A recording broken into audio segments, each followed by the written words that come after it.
Skate 4, error 480,232,561. How to fix it fast. Step 1. Identify the problem. This error occurs when your casino console account, PSN or Xbox Live, isn't linked to the correct EA account that received playtest access.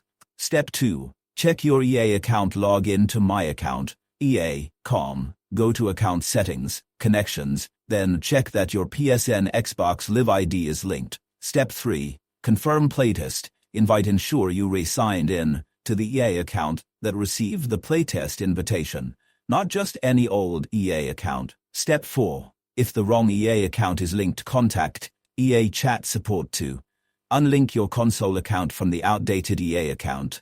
Link the console account to the EA account with the playtest access. Step 5. Restart and relog. Close Skate 4 completely. Relaunch it and sign in using the EA account now linked to your console. You should get in without seeing the error. Step 6. Last resorts. If that doesn't work, double-check that your invite code and email match the EA account. Ask EA support whether a server-side reset or playtest reissue is required. Wait. It might take a few minutes post-unlink for changes to take effect.